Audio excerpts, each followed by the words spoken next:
دین کی برکت اتنی ہے. میں نے الحمدللہ 17 میں نے اپنی جو ہے نا بیوی سمیت اللہ نے ہمیں موقع دیا، سعودی گورنمنٹ نے ہمیں انوائٹ کیا. ہم نے الحمدللہ حج بھی فری کیا ہے الحمدللہ، اور بطور رائل گیسٹ کے کیا ہے الحمدللہ. سچی بات ہے، وہاں پہ دیکھ کے رونا آتا تھا کہ کیا ہم اس چیز کے اہل ہیں جتنی نعمتیں اللہ نے ہمیں دی، کہ کوئی جگہ پہ ہمیں پیدل نہیں چلنے دے رہا، گاڑیاں آگے پیچھے، گاڑیاں پروٹوکول کے لیے. اور پھل جو ہیں، میں نے وہ تصویریں بنائی، سچی بات ہے ہمارے کسی موسم میں آج تک ہم نے کئی 5 کیا 7 اسٹار ہوٹلوں تک چیزیں دیکھی ہیں، فنکشنز اٹینڈ کی ہیں، اتنی وافر مقدار میں ہر موسم کا پھل کسی جگہ پہ اویلیبل نہیں ہوتا جو اللہ تعالیٰ نے اپنے نبی کے شہر میں ہمیں عطا فرمایا. یہ اس دعا کی قبولیت ہے. وَارْزُقْهُم مِّنَ الثَّمَرَاتِ يَا أَيُّهَا النَّاسُ اتَّقُوا رَبَّكُمُ الَّذِي خَلَقَكُم مِّن نَّفْسٍ وَاحِدَةٍ وَخَلَقَ مِنْهَا زَوْجَهَا وَبَثَّ مِنْهُمَا رِجَالًا كَثِيرًا وَنِسَاءً وَاتَّقُوا اللَّهَ الَّذِي تَسَاءَلُونَ بِهِ وَالْأَرْحَامَ إِنَّ اللَّهَ كَانَ عَلَيْكُمْ رَقِيبًا يَا أَيُّهَا الَّذِينَ آمَنُوا اتَّقُوا اللَّهَ وَقُولُوا قَوْلًا سَدِيدًا يُصْلِحْ لَكُمْ أَعْمَالَكُمْ وَيَغْفِرْ لَكُمْ ذُنُوبَكُمْ وَمَن يُطِعِ اللَّهَ وَرَسُولَهُ فَقَدْ فَازَ فَوْزًا عَظِيمًا. اللهم صل على محمد وعلى آل محمد كما صليت على إبراهيم وعلى آل إبراهيم إنك حميد مجيد. اللهم بارك على محمد وعلى آل محمد كما باركت على إبراهيم وعلى آل إبراهيم إنك حميد مجيد. أعوذ بالله السميع العليم من الشيطان الرجيم. بسم الله الرحمن الرحيم. وَأَذِّن فِي النَّاسِ بِالْحَجِّ يَأْتُوكَ رِجَالًا وَعَلَى كُلِّ ضَامِرٍ يَأْتِينَ مِنْ كُلِّ فَجٍّ عَمِيقٍ. صدق اللہ العظیم. حضرات محترم، حمد و ثنا، تعریف، کبریائی اور بڑائی اللہ رب العالمین کے لیے. درود و سلام امام کائنات، امام المرسلین، شفیع المظلمین، رحمت للعالمین، جناب محمد الرسول اللہ صلی اللہ علیہ وآلہ وسلم کی ذات اقدس پر. یہ ذوالقعدہ، ذوالحج، یہ حج کے مہینے ہوتے ہیں، اور نبی کریم صلی اللہ علیہ وآلہ وسلم نے اپنے صحابہ کرام کی جس طرح تربیت فرمائی ہے کہ ان ایام میں حج کی تیاری، سفر حج کے حوالے سے اپنے آپ کو تیار کرنا، ذہنی لحاظ سے بھی، جسمانی لحاظ سے بھی، زاد راہ کے اعتبار سے بھی، تو یہ وہ مہینہ ہے. اس زمانہ میں جو سفر کی کیفیت تھی وہ جانوروں کے ذریعے ہوتی تھی، گھوڑوں کے ذریعے، اونٹوں کے ذریعے، اور دیگر جو اس وقت سواریاں تھیں. اس لیے وہ سفر کوئی ایک دن کا نہیں، کئی دنوں کا، عشروں پر محیط سفر ہوتا تھا. تو اللہ کے پیارے رسول صلی اللہ علیہ وآلہ وسلم نے اسی اعتبار سے اس مہینے کو بھی حج کا مہینہ قرار دیا ہے. اگرچہ حج ذی الحج میں ہی ہونا ہے، وہ مقررہ ایام میں ہی ہونا ہے. ہمارا جو آج کی گفتگو کا موضوع ہے وہ حج کی جامعیت کے حوالے سے، کہ حج ایک جامع عبادت ہے. میرے عزیز بھائیوں اور دوستوں، دیکھیے، آپ نماز پڑھتے ہیں تو دوران نماز انسان سے اگر کوئی غلطی ہو جاتی ہے، اس کا وضو ٹوٹ جاتا ہے، وہ دوبارہ وضو کر کے آتا ہے، نماز کے ساتھ شامل ہو جاتا ہے. روزہ ہے،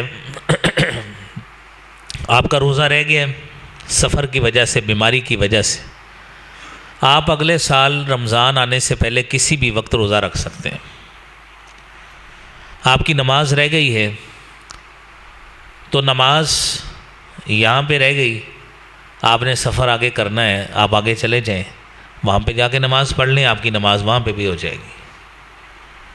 زکوٰۃ ہے، آپ فیصل آباد میں موجود ہیں، یہاں پہ ادا کر دیں۔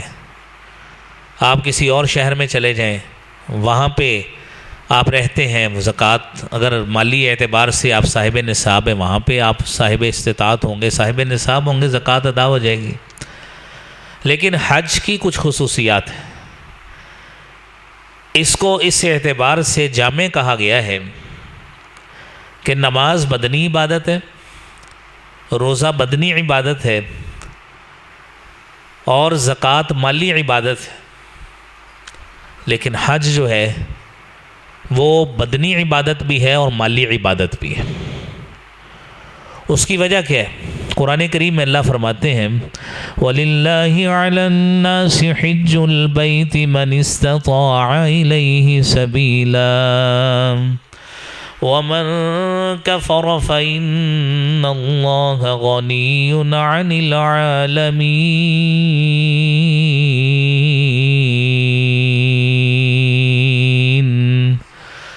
اللہ رب العالمین کے لیے ہے جو لوگوں پر فرض قرار دیا گیا ہے، وہ یہ ہے کہ بیت اللہ کا حج کریں ہر وہ شخص من استطاع الیہ سبیلا جو اس کی طرف راستے کی استطاعت رکھتا ہے۔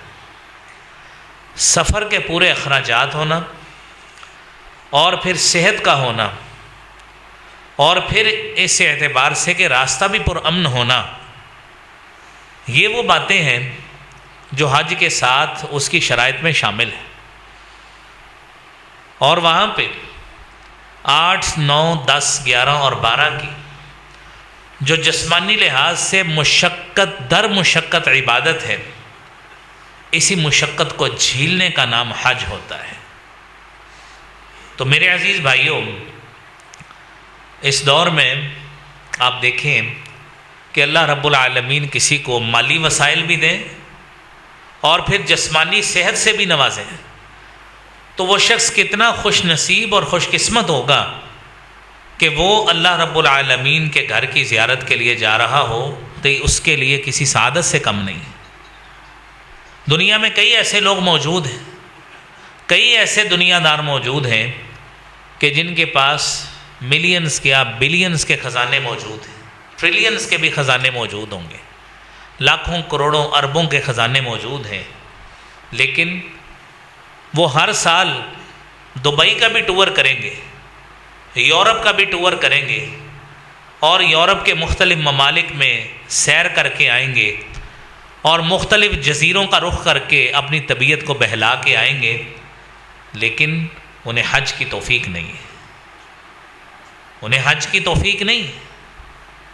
تو یہ اللہ رب العالمین کی طرف سے یہ بھی توفیق ہونا بھی کسی کی سعادت ہوتی۔ کتنے خوش نصیب ایسے کہ وہ بیچارے دانے بھونتے بھونتے، چھوٹے چھوٹے کام کرتے کرتے، چھوٹی کمیٹیاں ڈال ڈال کے اتنے پیسے جمع کر لیتے ہیں کہ اللہ رب العالمین کے ہاں اس کے گھر کی زیارت کے لیے اللہ تعالیٰ توفیق دیتے ہیں، وہ اس کی زیارت کو پہنچ جاتے ہیں۔ لیکن اس کے برعکس یہ لوگ بھی شامل ہیں کہ جن کے پاس ساری دنیا کے وسائل موجود ہیں، لیکن ہمت اور توفیق اس بات کی نہیں ہے کہ وہ اللہ کے گھر کی زیارت کے لیے وہاں پہ پہنچ جائیں، توفیق نہیں۔ ساری دنیا کی زیارت کرنے کے لیے وسائل بھی موجود، وقت بھی موجود، نہ کسی جگہ سے ڈر لگتا ہے، کوئی ایشو نہیں ہے، لیکن اگر ایشو ایک ہی ہے کہ وہ اللہ رب العالمین کی غالباً توفیق نہیں ہے، جس وجہ سے اللہ کے گھر کی زیارت سے محروم رہ رہے ہیں۔ تو میرے عزیز بھائیوں، یہ حج کا جو مہینہ ہے، اس میں یہ سمجھ لیں کہ اگر آج توفیق موجود ہے تو جس طرح اللہ کے نبی صلی اللہ علیہ وآلہ وسلم نے فرمایا ہے کہ جب آپ کے پاس وسائل موجود ہیں تو جلدی اس عمل کو کیجئے۔ ممکن ہے کہ آپ کے پاس مستقبل میں ایسا وقت آ جائے آپ کی سواری گم ہو جائے، عین موقع پہ پاسپورٹ جو ہے پتہ لگا ایکسپائر ہو گیا ہے، ابھی 4 گھنٹے میں کیسے پاسپورٹ بنائیں، تاریخ آخری اپلائی کرنے کی، ویزا لگنے کی۔ ممکن ہے کہ وہ آپ کو اللہ رحم کرے ایسی ضرورت پڑ جائے، عین موقع پہ پتہ لگا کہ اللہ رحم فرمائے، اللہ ہر کسی کے گھر میں رحمتوں کا نزول فرمائے، کوئی آفت آ گئی، کوئی مصیبت آ گئی، گھر میں کوئی بیماری آ گئی، آپ کہتے ہیں یار اب تو میں جا ہی نہیں سکتا۔ تو اس لیے میرے بھائیوں، اس عمل کو جلدی سے جلدی، اور بالخصوص یہ مسئلہ میرے ان بھائیوں کے لیے بھی کہ جن میرے بھائیوں اور دوستوں نے خود حج کر لیا، اپنی بیویوں کو حج نہیں کرایا۔ وسائل تھے، سارا کچھ تھا، بیوی کو حج یہ کہہ کر ٹرکھا دیا پھر کر لیں گے، اگلے سال کرا دیں گے، اور اگلے سال کرتے کرتے 2 4 5 7 8 سال نکل گئے۔ اب بیویاں کہتی ہیں جی میرے تو گھٹنے کام نہیں کر رہے ہیں۔ اس سارے حج نہ کروانے کا گناہ اس کے خامند کے ذمہ ہے، کیونکہ محرم بھی وہ تھا، وسائل کا ذمہ دار بھی وہ تھا۔ یہ مسئلہ آپ سنیے، اپنے خاندان میں لوگوں کو بتائیے کہ جو گھر کا سربراہ ہے، جو محرم بھی تھا، اخراجات اس کے ذمہ تھے، وسائل تھے، لیکن وسائل ہونے کے باوجود اس نے اپنی بیوی کو حج سے محروم رکھا ہے، تو اس کا ذمہ دار بھی وہ خود ہے۔ تو میرے عزیز بھائیوں، حج جو ہے یہ ایسا عمل ہے کہ انسان کے اندر تو میرے بھائیوں شوق ہونا چاہیے، محبت ہونی چاہیے اس سفر کی، اس گھر کی زیارت کی۔ صحیح بخاری کی 1189 نمبر حدیث ہے، اللہ کے پیارے رسول صلی اللہ علیہ وآلہ وسلم نے فرمایا ہے، سیدنا ابو ہریرہ رضی اللہ تعالی عنہ حدیث بیان کرتے ہیں، لا تشد الرحال الا الى 3 مساجد۔ آپ رخت سفر باندھنا چاہتے ہیں ثواب کی نیت کے ساتھ کہ میں فلاں علاقے میں فلاں مسجد میں جاؤں گا، مجھے زیادہ ثواب ملے گا، میرے نبی محتشم جناب محمد الرسول اللہ صلی اللہ علیہ وآلہ وسلم نے فرمایا روئے زمین پہ صرف 3 مساجد ہیں۔ مسجد الحرام، ایک مسجد حرام ہے، اور مسجد اقصیٰ ہے، اور فرمایا مسجدی ھذا، میری یہ مسجد جس کو مسجد نبوی کہا جاتا ہے۔ آپ روئے زمین پر جب کبھی بھی کسی مسجد کی طرف ثواب کی نیت سے سفر کرنا چاہتے ہیں کہ میں فلاں علاقے میں جا کے نماز پڑھوں تو مجھے زیادہ ثواب ملے گا، وہ روئے زمین پر صرف یہی مساجد ہیں، اس کے علاوہ مساجد نہیں ہے۔ حدیث میں 4تھی مسجد کی ایک گنجائش موجود ہے، مسجد قباء کے حوالے سے فرمایا جو شخص گھر سے وضو کر کے مسجد قباء میں جاتا ہے اور وہاں پہ 2 نوافل پڑھتا ہے، اللہ رب العالمین کی طرف سے اس کو 1 عمرے کا ثواب عطا فرمایا جاتا ہے۔ میرے عزیز بھائیوں، اس کے علاوہ آپ یہ سمجھیں کہ میں فلاں جگہ پہ جا کے زیادہ ثواب لے لوں گا، ہرگز نہیں ہے۔ ثواب وہی رہے گا، مسجد میں نماز کی ادائیگی کا، جمعے کا ثواب وہی رہے گا۔ باقی یہ ہے کہ آپ نے جتنا سفر طے کیا ہے اس کی خاطر پابندی پہ پہنچے ہیں، اور اذان شروع ہونے سے پہلے جمعے کے آداب کو ملحوظ رکھتے ہوئے پہنچے ہیں، اس کا اجر انشاءاللہ آپ کو ضرور مل ہی جائے گا۔ تو میرے عزیز بھائیوں، نبی کریم صلی اللہ علیہ وآلہ وسلم کے صحابہ کرام جب سفر حج کے لیے گئے، کیا وہ منظر تھا کہ رسالت مآب صلی اللہ علیہ وآلہ وسلم چند 100 کی تعداد میں صرف قافلے کی صورت میں نکلے، چند 100 کی صورت میں، اور مدینہ سے مکہ مکرمہ کا سفر تقریباً 550 کلومیٹر ہے تقریباً۔ اب راستے میں جو جو علاقے آتے جاتے قافلے شامل ہوتے جاتے ہیں۔ صحابہ کرام فرماتے ہیں کہ ہم نے جیسے ہی ہم ذوالحلیفہ پہ پہنچے، یہ دیکھیں یہ اللہ کی توفیق سے ہی ہوتا ہے، میرے نبی محتشم جناب محمد الرسول اللہ صلی اللہ علیہ وآلہ وسلم آپ 6 ہجری کو نکلے، لیکن اللہ کو منظور نہیں تھا، کافروں نے روک لیا، آپ عمرہ بھی نہیں کر سکے۔ اپنی کوشش کی، میں نے آپ کو ابتدا میں ایک لفظ بولا راستہ پر امن ہو، آپ کا راستہ پر امن نہیں تھا، کافروں نے روک لیا تھا کہ آپ کو عمرہ نہیں کرنے دینا۔ آپ نے شہادتیں بھی دی کہ ہمارے پاس ہتھیار نہیں ہیں، جو ہیں وہ کورڈ ہیں، اور وہ بھی اس مقصد کے لیے جو عرب کا کلچر ایک چلتا تھا، ہم لڑنے کے لیے نہیں آئے، لیکن انہوں نے آپ کو اجازت نہیں دی. لہذا اگر آج اللہ نے آپ کو توفیق دی ہے، ہمت دی ہے، استطاعت دی ہے، وسائل موجود ہیں، راستہ پرامن ہے، ویزا لگ سکتا ہے، جنگ نہیں لگی ہوئی، تو میرے بھائیوں کس بات کی دیر ہے، کس بات کا انتظار ہے؟ صحابہ کرام کہتے ہیں کہ اس کے آنے سے پہلے ہمارے کچھ دوستوں نے یہ بھی آیت پڑھی کہ جاء الحق وزهق الباطل ان الباطل کان زہوقا. حالانکہ یہ فتح مکہ کے موقع پر اللہ کے نبی صلی اللہ علیہ وسلم جب کعبہ کے بت گرا رہے تھے، آپ یہ آیت تلاوت فرما رہے تھے. لیکن صحابہ کرام نے 10 ہجری میں آپ صلی اللہ علیہ وسلم نے حج کیا، فتح مکہ 8 ہجری میں ہوا ہے. 2 سال 2.25 سال کے فرق کے بعد آپ نے حج کیا. تو اس وقت صحابہ نے اسی نقشے کو مد نظر رکھ کے کہ آج اللہ نے حق کو غالب کیا ہے، یہ 1 نہیں 2 نہیں 20 نہیں سینکڑوں نہیں، ہزاروں کی تعداد میں اللہ رب العالمین کی گھر کی زیارت کے لیے یہ سارے لوگ اس گھر کی زیارت کے لیے جا رہے ہیں. جس طرح مکہ کی طرف آپ قریب ہوتے جاتے قافلے شامل ہوتے جا رہے تھے اور حج کے لیے قافلہ بنتا جاتا تھا. تو میرے عزیز بھائیوں، اللہ رب العالمین نے یہ دل اس نے پھیرے. کیسے پھیرے؟ سورہ حج کی آیت ہے وَأَذِّن فِي النَّاسِ بِالْحَجِّ يَأْتُوكَ رِجَالًا وَعَلَى كُلِّ ضَامِرٍ يَأْتِينَ مِن كُلِّ فَجٍّ عَمِيقٍ.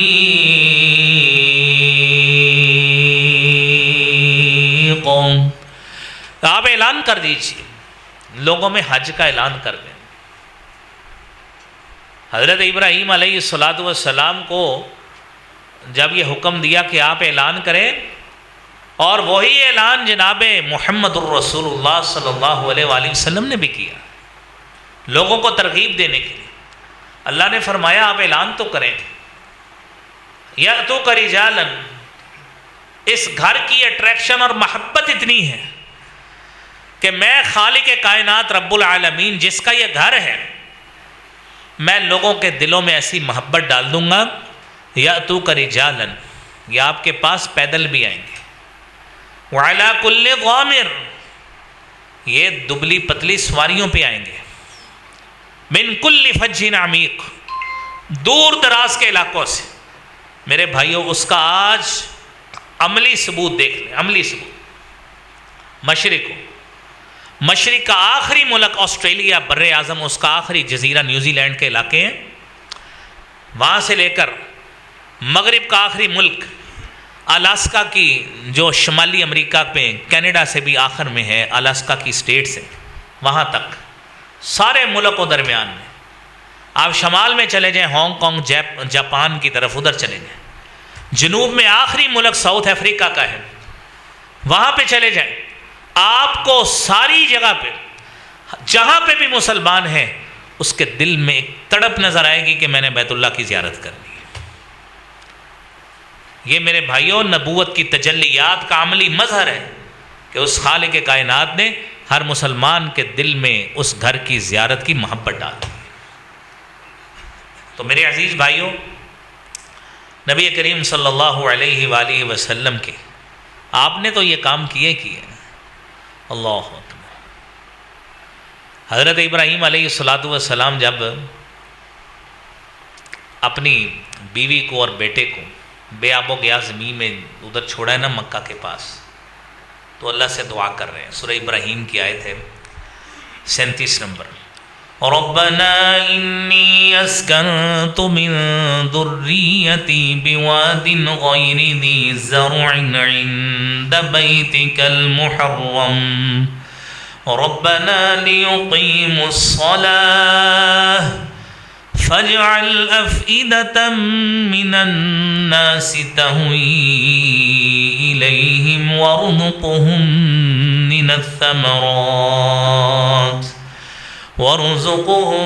من الثمرات لعلهم يشكرون.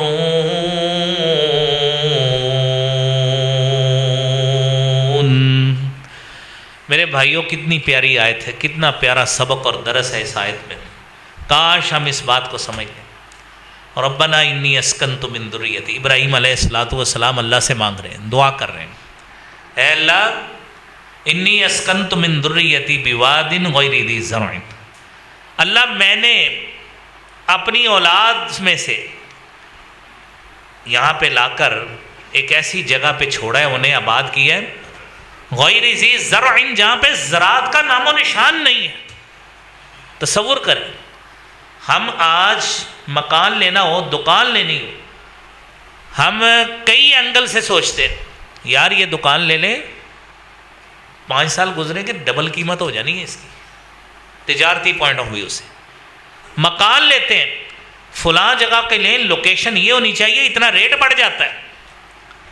میرے بھائیوں لائیے سوچ ابراہیم علیہ الصلوۃ والسلام والی، لائیے سوچ اس پیغمبر عظیم شان والی جس نے کہا میں نے صرف اللہ اس وجہ سے یہاں پہ ٹھہرایا ہے ربنا لیقیموا الصلاۃ، تاکہ وہ نماز قائم کریں۔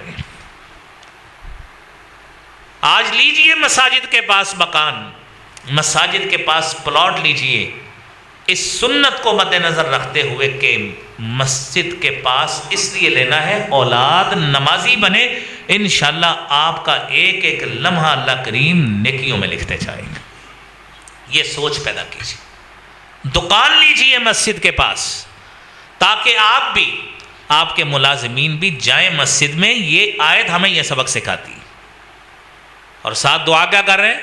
فَجْعَلْ أَفْئِدَةً مِّنَ النَّاسِ تَهْوِي إِلَيْهِ، اللہ دعا کر رہا ہوں تجھ سے لوگوں کے دلوں کو اس کی طرف مائل کر دے، تَهْوِي إِلَيْهِمْ وَارْزُقْهُم مِّنَ الثَّمَرَاتِ لَعَلَّهُمْ يَشْكُرُونَ، اللہ ان کو ایسا رزق دے، ایسا رزق دے، وَارْزُقْهُم مِّنَ الثَّمَرَاتِ، دنیا کا آج میرے بھائیوں کوئی پھل ایسا نہیں ہے جو اس علاقے میں موجود نہیں، وہ تو بنجر زمین ہے، وہاں پہ تو اگتا ہی کچھ نہیں ہے۔ میں سچی بات ہے، اللہ رب العالمین آپ میں سے ہر شخص کو جس نے گھر دیکھا ہے بار بار اللہ اس کی زیارت نصیب فرمائے، جو ابھی تک محروم ہے اللہ تعالیٰ ان کو توفیق دے، مالی جسمانی زاد راہ کی ہر لحاظ سے ان کے لیے وسائل پیدا فرمائے، وہ اللہ کے گھر کی زیارت کرے۔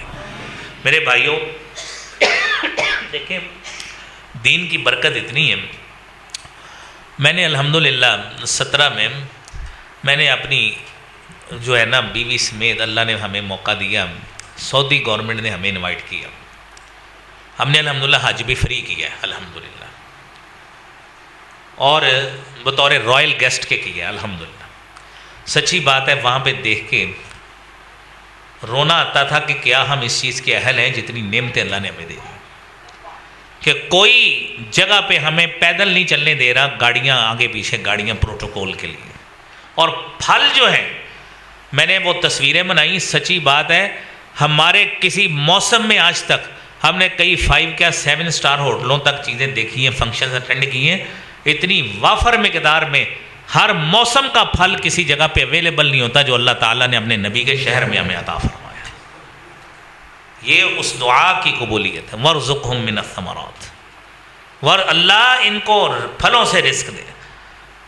آپ تصور کریں جہاں پہ موسمی بھی پڑی ہو، تربوز بھی پڑا ہو، کنو بھی پڑے ہوں، تربوز پڑا ہو، حاجی صاحب بیٹھے منڈیوں والے ہمارے بزرگ ہیں، اللہ کریم ان کو صحت سلامتی سے لمبی عمر عطا فرمائے۔ یہ تو پھل میچ ہی نہیں ہوتے موسموں کے اعتبار سے، لیکن سارے موجود، سارے پھل موجود ہیں، اور ان کے فریش جوس نکال کے پوچھی جا رہے ہیں کون کون سا پینا ہے، یہ پی لے۔ یہ اللہ رب العالمین کا فضل اور احسان ہے کہ جو خالق و مالک اپنے اس نبی کی دعا کے سلسلہ میں اس نے اس جگہ کو امن والا بھی بنایا ہے اور اس کو پھلوں سے رزق بھی عطا فرمایا ہے۔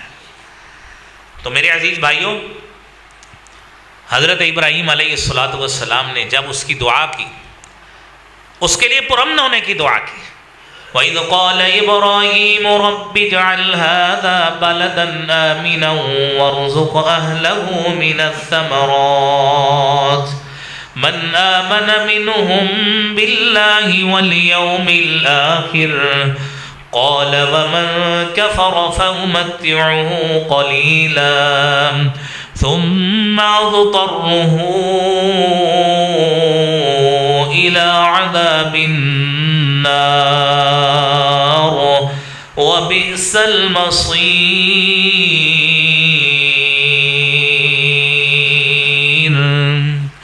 ابراہیم علیہ السلام نے خانہ کعبہ کی تعمیر کی، اور میرے بھائیوں سب سے پہلے جو مانگا اللہ رب العالمین سے امن مانگا، سکون مانگا۔ امن نہ ہو میرے بھائیوں، نہ آپ کے گھر میں امن ہو سکتا ہے، نہ آپ کے عبادت میں سکون مل سکتا ہے، نہ آپ کو کمانے میں سکون مل سکتا ہے۔ لہذا امن و امان ہونا یہ اللہ رب العالمین کی بڑی نعمت ہے۔ الہی رب اجعل ھذا بلدا آمنا، اللہ اس گھر کو امن والا بنا دے۔ جب امن والا ہو جائے، وارزق اہلہ من الثمرات، اللہ ان کو پھلوں سے رزق بھی عطا فرما۔ اس خالق و مالک نے ایسا امن والا بنایا ہے کہ حدیث نبویہ میں جو چیز مذکور ہے کہ قرب قیامت جب دجال بھی آئے گا تو اللہ تعالیٰ مکہ اور مدینہ کو اس سے محفوظ رکھیں گے، امن والا رکھیں گے۔ تو میرے بھائیوں، سیدنا ابراہیم علیہ السلام نے پھر اسی گھر کے لیے، جس گھر کی عبادت کے لیے، جہاں پہ لیے ہم نے قصد کرنا ہے، جس کے لیے مال بھی لگاتے ہیں، جسم بھی لگاتے ہیں، انرجی بھی لگاتے ہیں، سارا کچھ کرتے ہیں، دعا کی ربنا وابعث فیہم رسولا منہم یتلو علیہم آیاتک ویعلمہم الکتاب والحکمت ویزکیہم انک انت العزیز الحکیم۔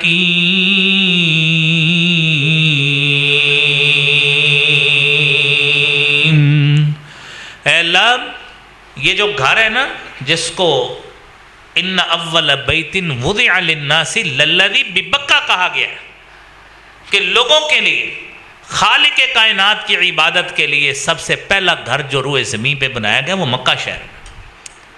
اللہ اس گھر کی محافظت کے لیے، اس کی حفاظت کے لیے، سیکیورٹی کے لیے، اس کی تعلیم کو، اس کے منہج کو، اس کی فکر کو آگے پہنچانے کے لیے اللہ ان میں ایسا رسول بھیج جو چار کام کرے۔ یتلو علیہم آیاتک، اللہ تیری آیات کی تلاوت کرے، قرآن سکھائے، ان کو تلاوت کر کے بتائے۔ نمبر 2، قرآن پڑھنا سکھائے۔ تیسری بات، حکمت کی باتیں سکھائے۔ اور چوتھی بات، ان کو گناہوں سے پاک کرنا اس نبی کا منہج اور فکر ہو۔ اللہ ایسا رسول بھیج۔ اللہ تعالیٰ نے اس دعا سے تقریباً 2500 سال کے بعد جناب محمد مصطفیٰ کی شکل میں نبی مبعوث فرما دیا۔ میرے عزیز بھائیوں، رسالت مآب صلی اللہ علیہ وآلہ وسلم نے اسی لیے فرمایا، اس گھر کی حفاظت، اس کا تقدس اس اعتبار سے ہے۔ سیدنا ابو ہریرہ رضی اللہ تعالیٰ عنہ حدیث بیان کرتے ہیں، صحیح مسلم کی 1337 نمبر حدیث، فرمایا ایھا الناس قد فرض اللہ علیکم الحج فحجوا، اے لوگوں، اللہ نے آپ پہ حج فرض کر دیا، حج کرو۔ اور ایک صحابی نے اللہ کے رسول صلی اللہ علیہ وسلم سے پوچھ لیا، افی کل عام یا رسول اللہ کے رسول کیا ہر سال فرض ہے؟ آپ خاموش رہے۔ آپ نے پھر کہا ایھا الناس قد افترض اللہ علیکم الحج فحجوا، اللہ نے تمہارے اوپر حج فرض کیا، حج کرو۔ اس نے پھر پوچھا اللہ کے رسول ہر سال؟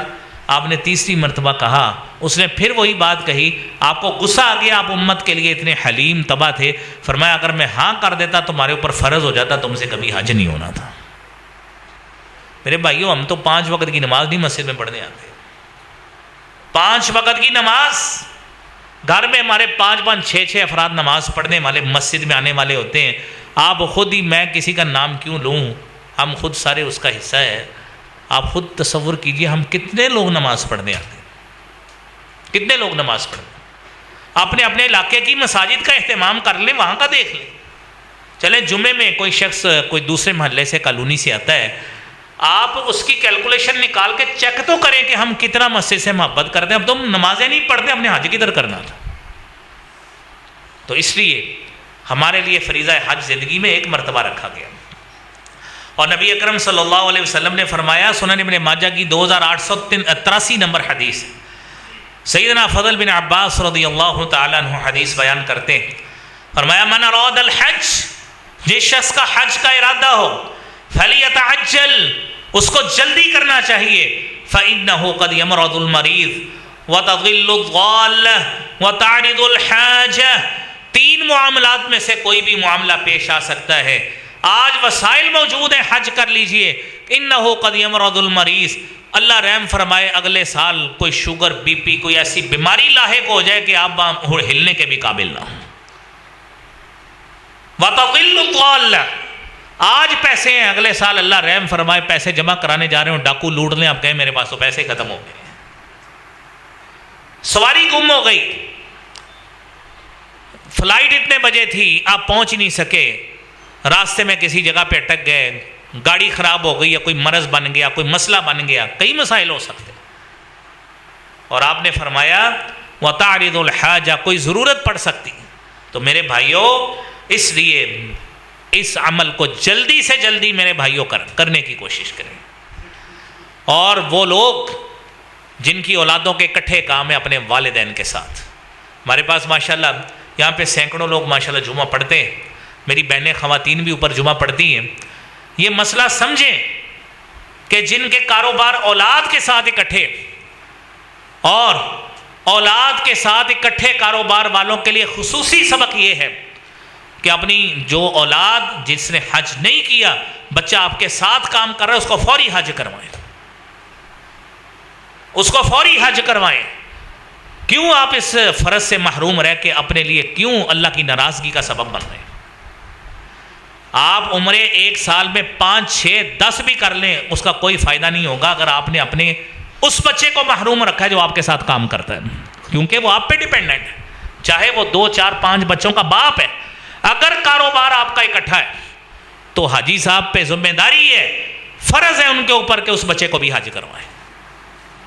میرے عزیز بھائیوں, اسی طرح جو میں نے ابتدا میں بات کی کہ ہمارے لوگ اتنے تساہل پرست, اتنے سست ہیں کہ آپ تو بڑا اچھا پیکج لے کر اپنے یاروں دوستوں کے ساتھ, جی ہمارا کاروباری ٹرپ جا رہا ہے جی حج پہ, ٹھیک ہے جانا چاہیے, چلے جائیں. کتنا حج ہے؟ میرا جی 7واں حج ہے ماشاءاللہ. آپ کا کتنا ہے؟ میرا 5واں حج ہے. جی اپنی بیوی نے کیا؟ نہیں انہوں نہیں کرایا حج. یہ جو اس کو حج نہیں کرایا, آپ ہر سال اس کا گناہ اپنے سر پہ لے رہے ہیں, کیونکہ وہ کماتی نہیں ہے, وہ آپ پہ ڈیپینڈنٹ ہے, اس کو حج کرانا آپ کے اوپر فرض ہے. آپ ہی اس کے محرم ہیں سب سے بڑے, خرچہ بھی آپ کے ذمہ ہے, لہذا اس کو حج کروائیں. میرے بھائیوں, ممکن ہے میرے سارے دوست ہیں, میرے بھائی ہیں سارے, میرے آدھے دوست سوچ رہے ہوں گے کہ یہ پتہ نہیں ہمیں بات لگا رہے ہیں, مجھے تو کسی کا نام بھی نہیں آتا, کسی کے گھر کے بچوں کا بھی نہیں پتا کتنے کتنے نہیں. آپ شرعی طور پہ اس مسئلے کو سمجھیں کہ اس عمل کو جلدی کریں, جلدی سے جلدی کریں. اور اس حدیث کو سوچیں جو آپ نے ابھی سنی ہے. 3 معاملات میں کوئی معاملہ پڑ جائے, اللہ رحم فرمائے, پھر کہیں گے دکان پہ بیٹھنے والا کوئی نہیں, ان کی کریے. یہی بات ہے کہ ضرورت پڑ جائے گی کوئی نہ, اس عمل کو جلدی کریں. اور رسول کریم صلی اللہ علیہ وآلہ وسلم نے فرمایا ہے, صحیح بخاری کی 1521 نمبر حدیث ہے, فرمایا من حج للہ فلم یرفث ولم یفسق رجع کیوم ولدتہ امہ. حج کرنے جائیں, اللہ تعالیٰ آپ سب کو وہاں پہ اکٹھا فرمائے. جائیں, حج کے مناسک کو صحیح معنوں میں ادا کریں, کوئی اس میں گناہ کا ارتکاب نہ کریں, شور نہ کریں, کسی سے لڑیں مت, گناہ کا ارتکاب نہ کریں. آپ اس طرح کا حج کریں. میرے نبی محتشم جناب محمد رسول اللہ صلی اللہ علیہ وسلم نے فرمایا رجع کیوم ولدتہ امہ, وہ شخص ایسے لوٹے گا جس طرح اس کی پیدائش ہی آج ہوئی ہے. جس طرح نومولود بچہ گناہوں سے پاک ہوتا ہے, اللہ تعالیٰ اس کو بھی گناہوں سے اس طرح صاف فرما دیتا ہے. لیکن اس کے لیے ضروری ہے حلال کی کمائی ہو, لوگوں کے حق مار کے پیسے نہ لیے گئے. حلال کمائی پہ حج فرض نہیں ہوتا, حلال کمائی پہ اللہ کا حق پورا نہیں ہوتا. انہی کا حق ہے جن کا حق مارا ہے, جن سے جھوٹ بول کر پیسے کمائے, جن کی جائیداد میں وراثت ماری ہے, جن کی وراثت اور حق مارا ہے, ان کا حق ہے جا کے ان کو پیسے دیں, اللہ کا حق بعد میں ادا کر لیں, سب سے پہلے ان کا حق ہے. تو میرے عزیز بھائیوں, یہ مختصر باتیں کی ہیں, صحت میری ٹھیک نہیں تھی, اللہ رب العالمین نے جو باتیں کروائیں, اللہ کریم ہم سب کو ان معاملات کے مطابق شرعی معاملات کی ادائیگی اور عبادات کرنے کی اللہ توفیق عطا فرمائے۔ وآخر دعوانا الحمدللہ رب